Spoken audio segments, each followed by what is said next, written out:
Ro, that's the no-no zone.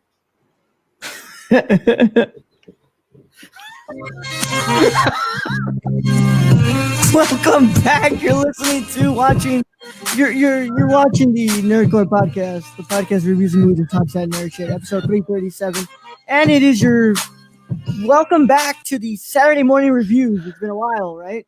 It's been a while, but today we have a movie to talk about, and we're talking about Bong Joon-ho's Parasite, the Academy Award-winning Parasite.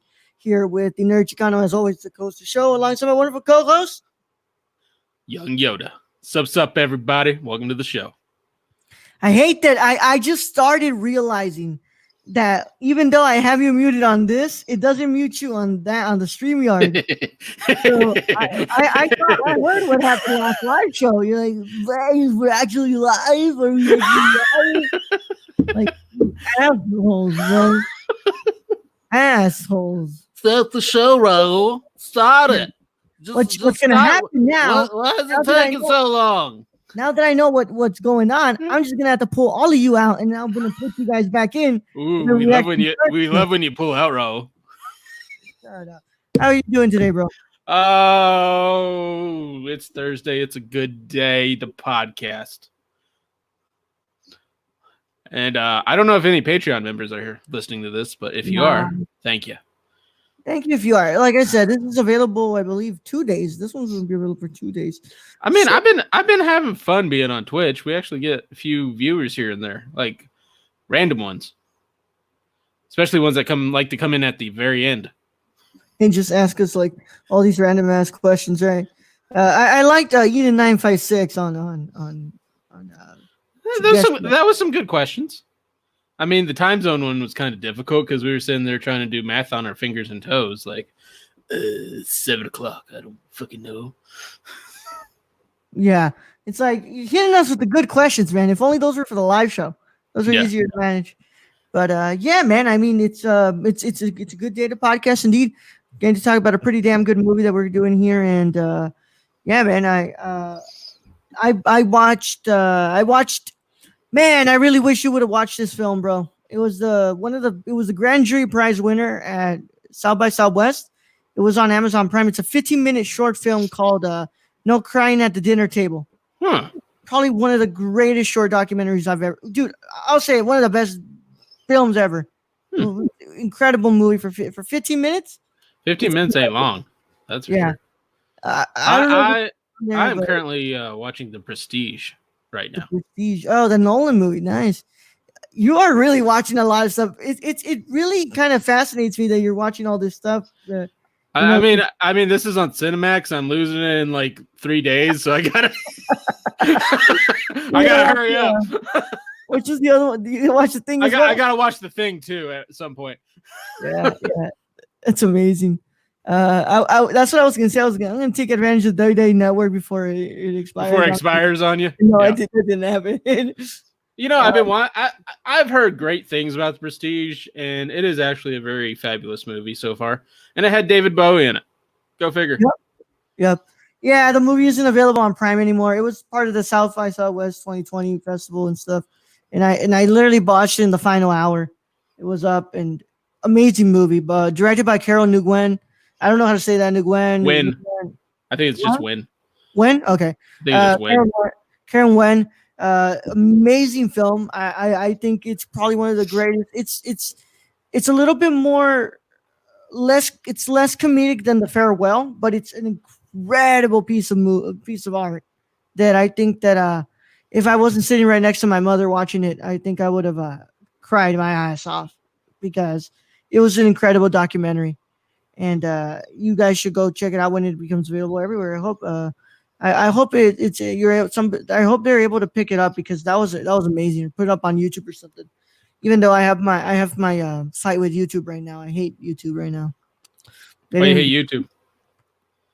They didn't dispute my copyright for my film essay I made. So fuck them. Fuck them. I'm streaming on their platform, but fuck them.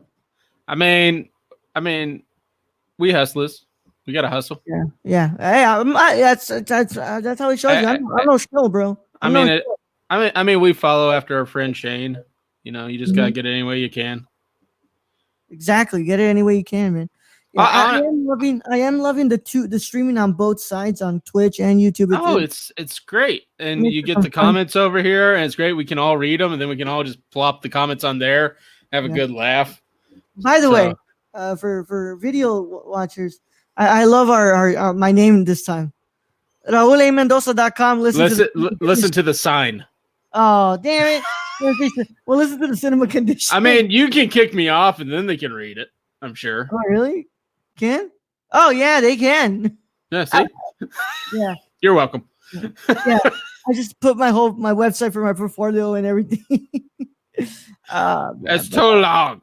That's what she said. RaulAmendoza.com RaulAmendoza.com. Listen to the cinema condition. Surprisingly, that's also his OnlyFans site. Yeah, RaulAmendoza.com. Yeah, I swear if you go to RaulAmendoza.com, you're going to find everything you need to know about me on there. Nipples included. Nipples definitely included. Hey.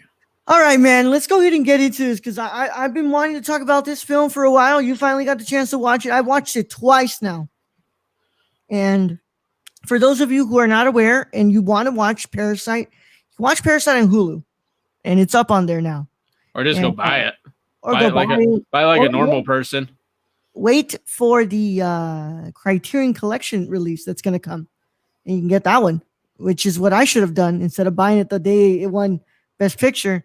And then the next day I find out this was getting a fucking Criterion release. Well, you know, you just double down. It's a good movie. It's a movie that's good enough to double down on. I own a copy of GTA 5 on all 4 consoles. It was available on PS3, Xbox 360, Xbox One, and PS4. That's pure collector right there. Well, no, it's because my brothers played it on the Xbox, and I wanted it when I left on my first semester to college, and I got it on the PS3, and then I got it on the Xbox One because I got an Xbox One, and then I got it on the PS4 because I got a PS4. So I want to just do blow and run over street signs. I mean, I think it's do blow and kill hookers. All right, man. Let's go ahead and get into this. So, if you have not watched Parasite 2019, then this is your chance to get out. Unless you do not care about spoilers, then it's fine. Don't worry about it. But if you do care about spoilers, your spoiler warning is in effect in a 5, 4, 3, 2, 1. Oh, wrong file. There we go. That's not even that loud. Wow.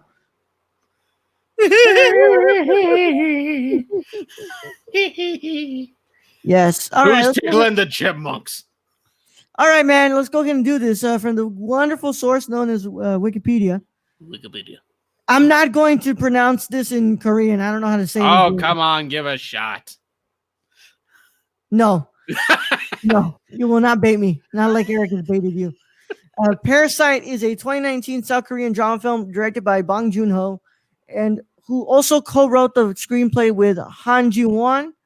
It stars Song Kang-ho, Lee Sun-kyung, Cho Yo-jong, Choi Wo-shik, Park So-ham, Jang Hye-jin, and Lee Jung-yoon. Wow. And follows the members of a poor family who scheme to become employed by a wealthy family by infiltrating their household and posing as unrelated, highly qualified individuals. Parasite premiered at the 2019 Cannes Film Festival on the 21st of May in 2019, where it became the first South Korean film to win the Palme d'Or. And then it was then released in South Korea by QA Entertainment on May 30th, 2019. The film received unanimous critical acclaim and was considered by many critics as the best film of 2019. It was one of the best films of the 2010s. It grossed over $266 million worldwide on a production budget of about $11 million, Brad. Becoming the highest grossing South Korean film among its numerous accolades, Parasite won a leading 4 awards at the 92nd Academy Awards for Best Picture, Best Director, Best Original Screenplay, and Best International Feature Film, becoming the first film not in English to win the Academy Award for Best Picture. It was also the first South Korean film to receive Academy Award recognition. It also won the Golden Globe Award for Best Foreign Language Film and BAFTA Award for Best Film Not in the English Language, and became the first film not in English to win the Screen Actors Guild Award for Outstanding Performance in a Cast by a Motion Picture. Whew, that's a lot of awards. Oh, man. Stack them up. Stack them up, bro. Stack them up. So, I mean, we're finally able to talk about this, man. I want to pull up my review. So, Brad, can you go ahead and talk about this movie? Your initial thoughts on Parasite? I just want to go out on the record saying this is a beautiful movie.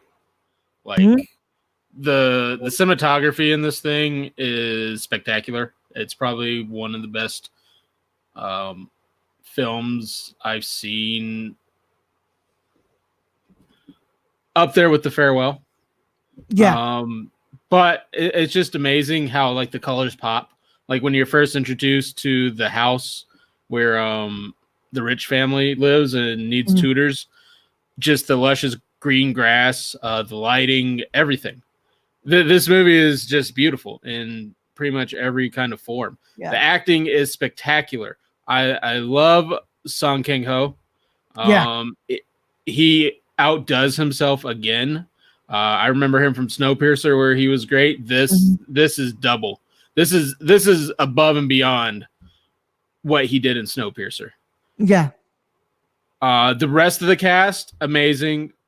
And that's coming from someone who doesn't speak a lick of Korean, but I can read, so we're all doing okay with the subtitles.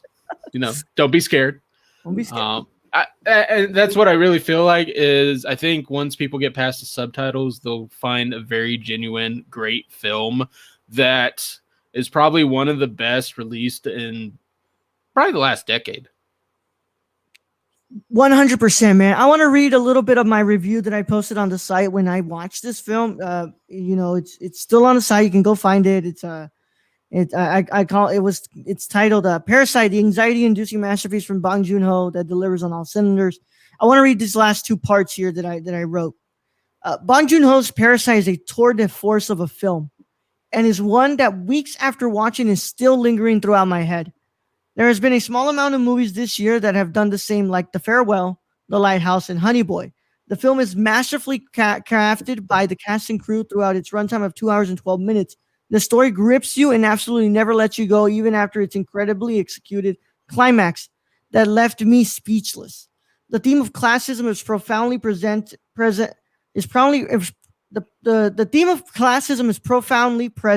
throughout the picture and creates an interesting theme to talk even after the credits roll on the silver screen. Director Bong Joon-ho has truly created one of, or possibly the best movie of 2019. Parasite is a film that we will be including in discussions when we speak on the medium of filmmaking for years after 2019. And I watch Parasite at your local theater. They're showing it before the year ends, but watch it on Hulu now or buy it. I freaking love this movie. 2 times after watching it, that twist still has my jaw on the floor. I was literally like, look, I was literally like this in the theater. The twist happens and I'm, what? I'm like, what? What? Wait, what the hell just happened? Once they opened that damn door in that room, it's like, what? But I really love how it just started out with, I forgot something in the basement. Yeah. Yeah. They're thinking like, whatever. And then you realize she forgot her fucking husband in the basement. The whole time I thought the family was going to get there. I thought that was the whole twist that, the family got there and that's what's going to happen now, right? I never expected something to be happening there in that room because unlike a lot of films, that room wasn't really alluded to all the time. At all. It wasn't alluded to at all until it was revealed. Yeah. That's the whole point. Like, I mean, I'd have to go back and watch it because I don't know if they had the flickering lights before all that, which would be the only way they would allude to the man under the stairs, basically. But other than that, it was a total surprise of that there was this guy just living in the Park's house right below them. It's a park, correct. But I mean, it's definitely one of the best twists in a movie, I think, ever. And I really love the title too. After reading how Bong Joon-ho came up with it. Yeah. Where the studios didn't really want the parasite because they only saw the concept of the poor family being parasites to the rich family, but the rich family was being parasites to the labor of the poor family. Yeah. So I really love how he came up with that concept.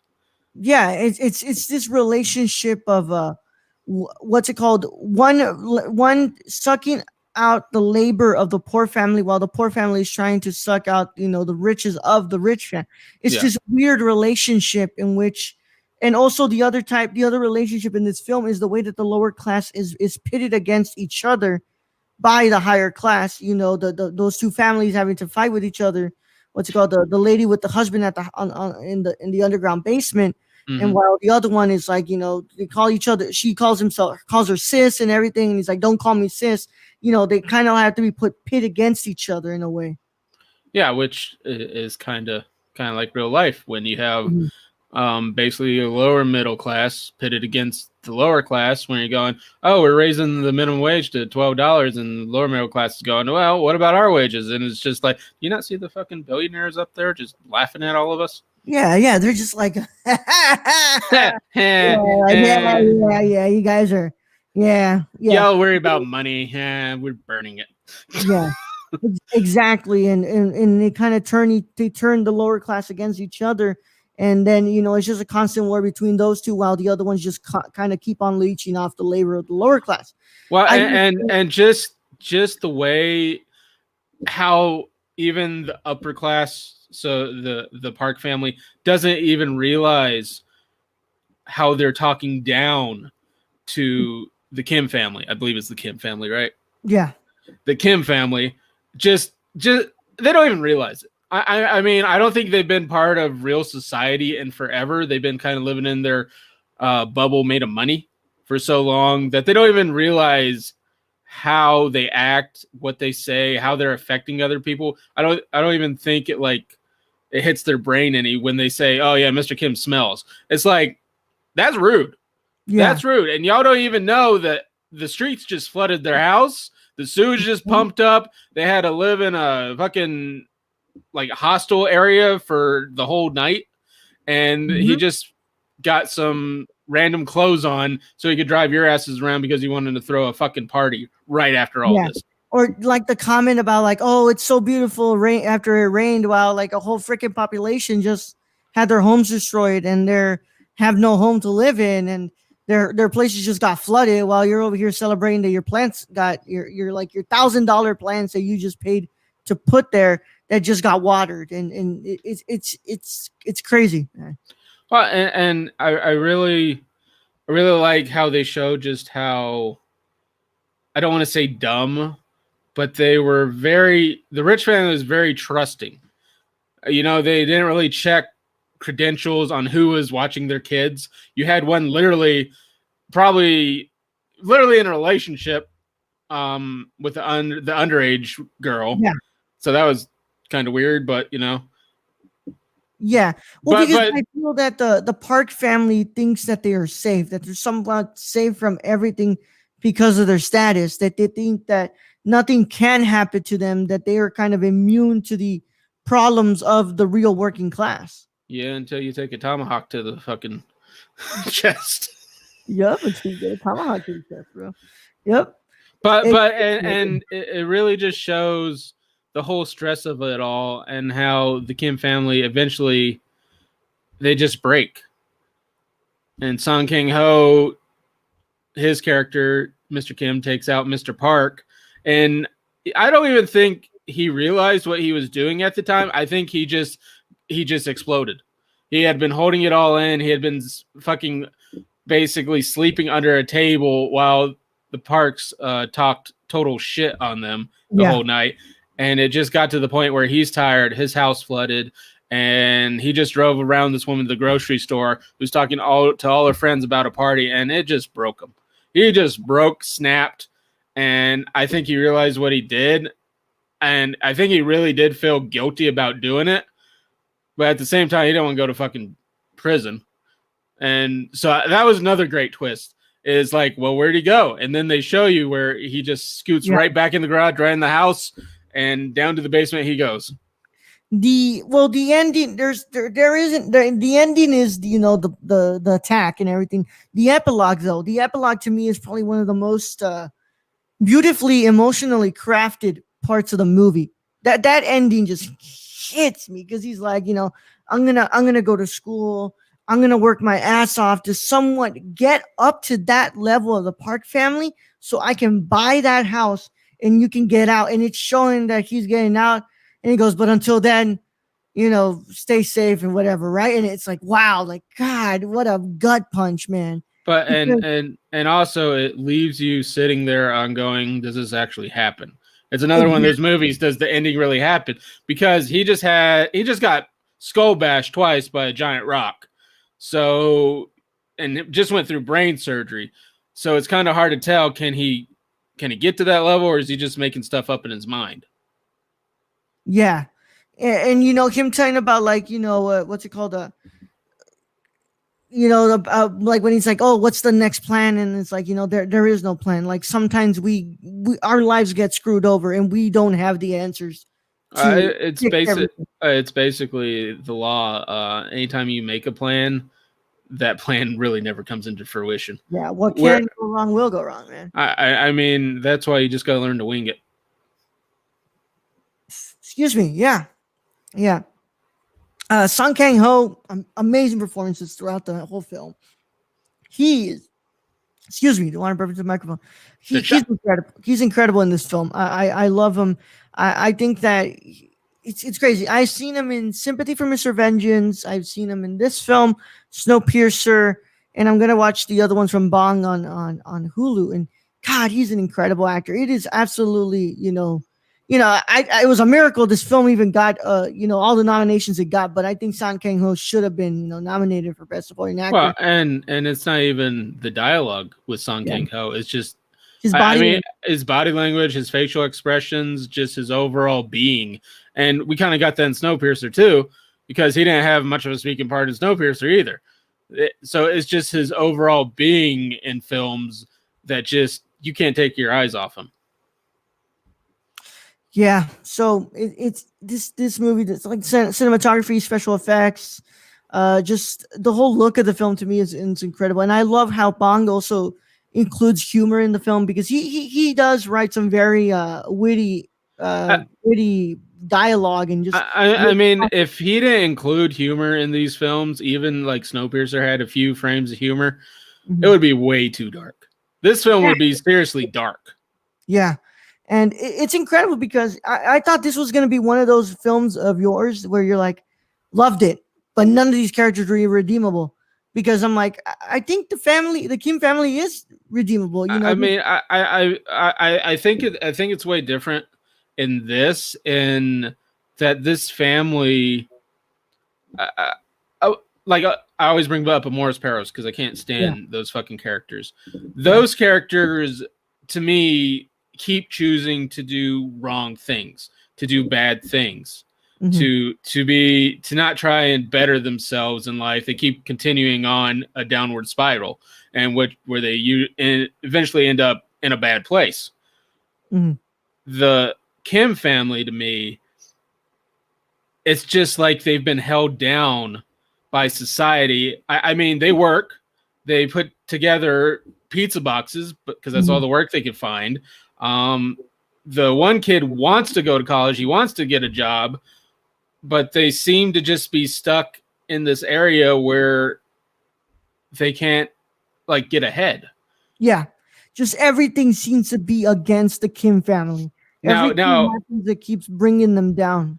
And also, I don't agree with their tactics, namely, but I can understand where they're coming from. The son's given an opportunity, and with that opportunity, he wants to help elevate his family, get them all jobs, even if he has to step on others to get there, which, is the whole, you're pitting poor against poor, basically at that point.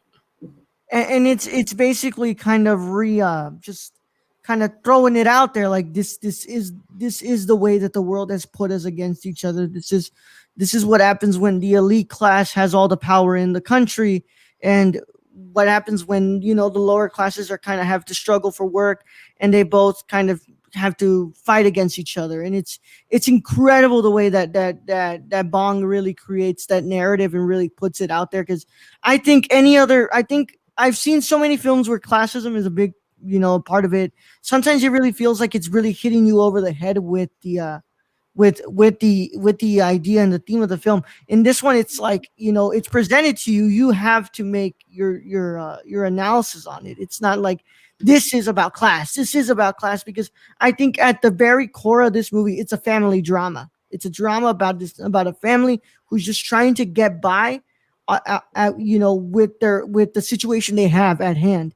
And then I think further going into it is where you get your analysis of classism and all that stuff. Oh, agreed. I think you're correct. This main part is just the family drama that is surrounding the Kim family, and the Parks are just basically thrown in their tornado in a way. I mean, I don't necessarily feel horrible for the Parks.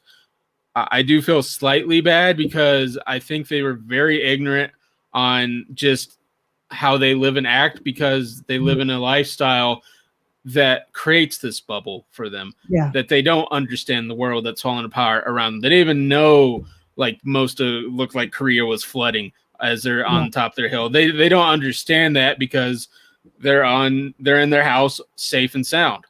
And I feel kind of bad in a way for them because I don't think they asked it for that to happen to them, but I do think they were very easy targets because of their ignorance to what was happening around them. 100%. I think the only one I do feel bad for is the child. Not really.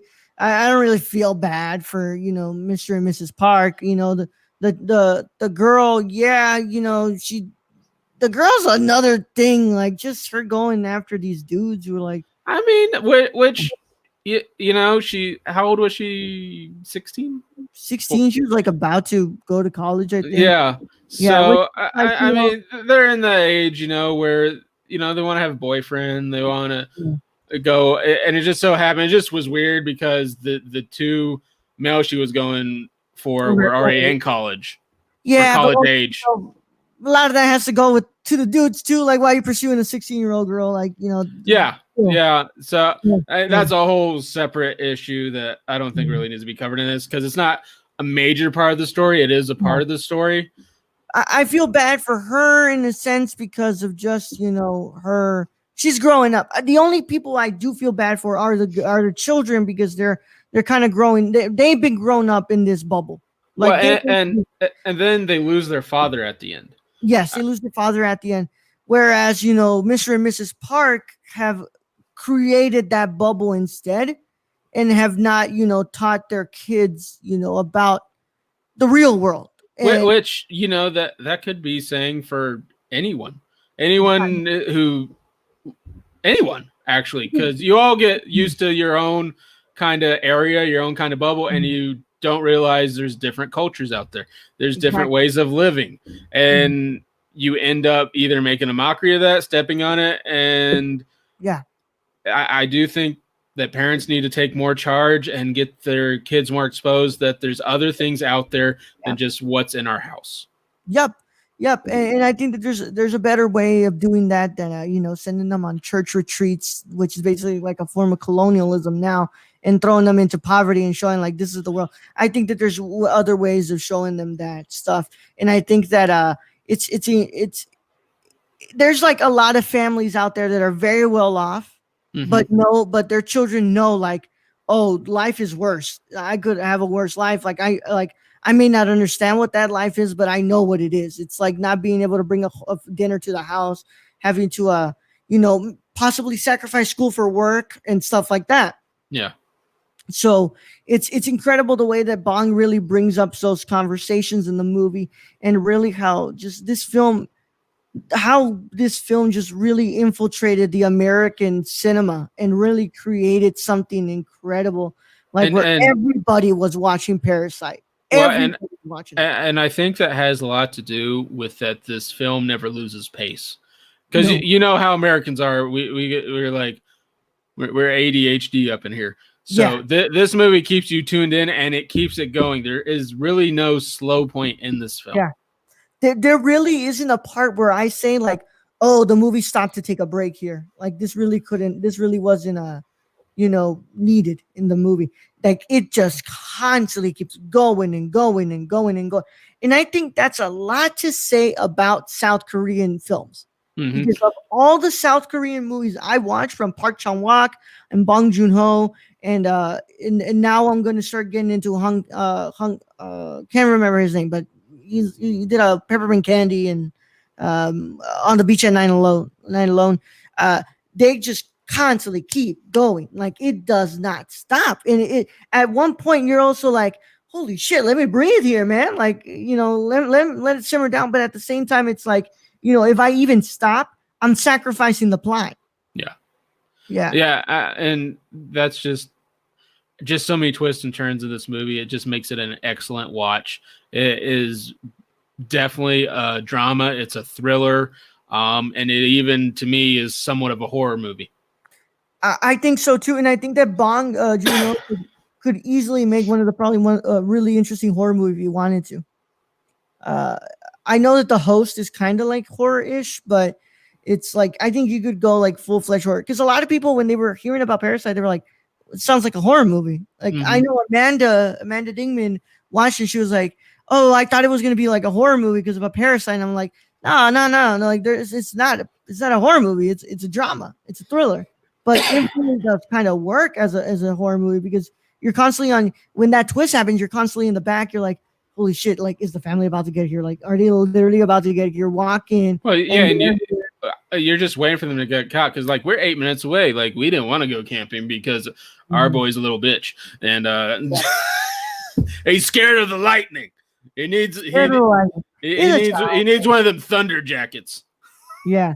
And then the music just kind of playing, like it's really elevating it, and it's like, oh shit, like, are we about to see the family walk in and stuff like that? So, and then there's parts of it. It's very well done. Of when the husband on the stairs is running, or no, the wife. So the old maid is running, and she reaches that basically almost to the top of the stairs, and then she's kicked back down, and just the way that's shot, where you just barely see her, and then pulled back. Yeah. It's incredible the way that he frames this movie and the way that he kind of maneuvers the camera as well. This movie is fucking incredible, man. It was my number 2 last year. It was there's just so much about this movie in South Korean cinema that I think that this was the best picture of 2019 from the nominees. This 100% deserved to win. It was incredible that Bong Joon-ho won the screenplay and director and international feature. The film won an international feature. I mean, this is a movie that we're gonna keep talking about. I think that when we bring up South Korean cinema, we're gonna bring up Parasite. When we talk about international films and foreign films, we're gonna bring up Parasite. I don't think that this is the. I don't think the conversation's about to stop on this film.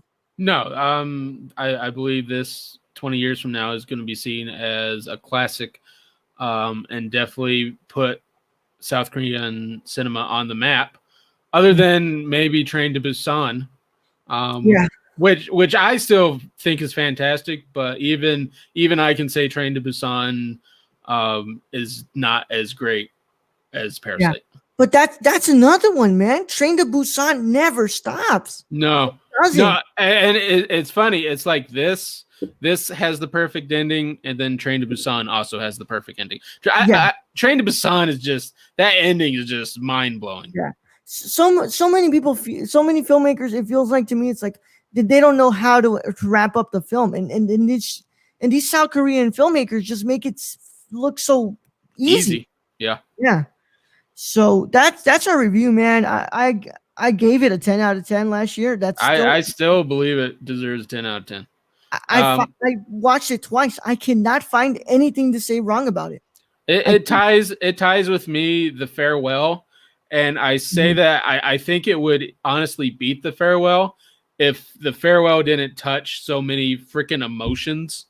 And that's just the thing. I think The Farewell, you can relate. Everyone can relate to The Farewell in such a way. And I think the reason why I put the Farewell higher than Parasite is not just the emotional connection, but a fact that it's a debut. It's a debut of Lulu Wang, and she made that. She literally created one of the greatest movies I've ever seen with a debut. And this is Bong's like sixth film that he's made. So it's like, wow. He had a little practice. He had a shit ton of practice. But this movie's incredible. I think that there's just nothing wrong with it. I can't find anything wrong with it. And I think anyone who's listened to this point, y'all fucked up. Yeah. Even though I still think that twist is gonna really catch them, but I mean, there's a few twists in this movie. Yeah. So I know Alex watches these, listens to these, and she doesn't care about spoilers, but she did watch Parasite, and she basically said the same thing you said. I know why this movie won those awards. Mm-hmm. Yep, most deservedly. The only way I would disagree with that is if the Farewell was put in some of those categories, but at the same time, if this movie had beat the Farewell, I would probably still agree. Yeah, you'd be like, I ain't even mad. I ain't even mad at that. That's what I'm kind of glad. I'm kind of glad, and this is horrible to say, that Tarantino didn't get all the fucking awards, because I don't think his movie last year deserved it. No, this was 100% a movie that deserved it. I think Once Upon a Time in Hollywood was okay. Yeah. It's not the best I've seen from Tarantino, but Parasite blew it out of the water. But you gotta give Bong credit for just even being so humble and thanking Tarantino for putting his movies out, putting Bong's movies over here in the U.S., putting them on his list. Mm-hmm. Thanking Scorsese and just. Well, and that just shows that Tarantino is a cinema lover, and he was always a movie lover before he was a director. He lived in the movie rental place. Yeah. And for those of you who don't know, on the Criterion Channel, that has Martin Scorsese's World Cinema Project, and he has a bunch of movies from Taiwan, South Korea, Bengal, not Bengal. I'm sorry, Ghana, from Africa, and it has a crap ton of movies of foreign films, and he made this project to give more exposure to these foreign films. So. Yeah, man, I gotta say, I really enjoy his review. Next week we're doing Tiger Tail, another Asian film. Have you seen that yet? No, I'm doing this tonight. I'm doing it tonight or tomorrow, and I'm gonna knock out Alien as well.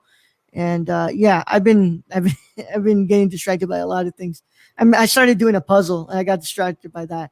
And then I first cut, we're streaming, and I was watching that while my mom was watching TV. So, What? Just all the listeners out there for Patreon, and then when this comes out to everyone, we will get back on track. We promise. Yeah. We know we've been a little off. I blame Raul. Fuck off. No, not me. I'm not to blame all of it. Most of it. But I think we are going to get on track. Look, will we see every show, start to get back on track? Possibly not, because I mean, the Gamer Course is right now on basically a hiatus until this whole quarantine thing is over, because there ain't much to talk about other than if you want to talk about The Last of Us 2 spoilers, which I know Raul doesn't. No. But the Ladies of Nerdcore just recorded a new episode, so that's going up soon. But you will have your review, your theme review, your Saturday review. You have your 3 days of live show. You have Cinema Condition. I don't know about Unstructured. I am working on getting an interview lined up for Impaired Files, so that will happen soon. Just give me some time. And I can't speak on Nerdy Chicano. That's something that I need to discuss with Luis, because Luis has a big boy job, compared to me. So he has to really set aside time and stuff like that. But we have to talk about, Ladies of Nerdcore, that is all up to Ashley and Daniela when they want to do that stuff, because it is a pandemic. I'm not going to be forcing anybody to do anything right now. Gamer Core is on hiatus until after quarantine. And I think that's it. That's all our shows that we have. Well, there is Unstructured, but that he's the one responsible for it. I mean, it's hard to figure out what to talk about. Honestly. Ham Dog can't be a topic. I already talked about Ham Dog, damn it. Yeah. That was my best episode. most listened to. Yeah, ham dog. Everyone's like, "What the fuck is a ham dog?" I'm like, "I know. I was fucking on YouTube, and you ever go on YouTube and it like, hey, you might like this, and you're like, what did I watch in order to deserve this, YouTube?" Yeah. So as always, you can go find the Nerdcore on Twitter at the Nerdcore _ Instagram at the Nerdcore. Also nerdcore.com. Just like I said, that my piece on Parasite is up there. You can go listen to it. The most recent article I wrote on there was on Cinema Paradiso, so you can just go right on that. I got to start, thinking about these other ones I want to do. I know we did. I know I've been throwing around the idea of doing one on Gaspar Noé's Love, but we'll see what's up. I got a lot of stuff that I want to write, but just finding the time on it. As always, also you can go and check us out on Patreon. Patreon is where they can help us out the most. But if you can't do monetary, that's fine. Patreon.com/nerdcore. You can also help us a lot by leaving a subscribe on this video. On this video right now, you go and subscribe. You leave a like. Give me 3 likes. I just want 3 of them. 3 likes. You go and do that stuff, and you turn those notifications on. That helps us out a lot. And if you're an audio listener, you go to Apple Podcasts. You leave a 5-star review.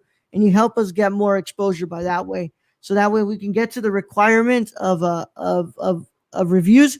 So that way Brad and I can become official Rotten Tomato critics. Mama made it. I'm on Rotten Tomatoes.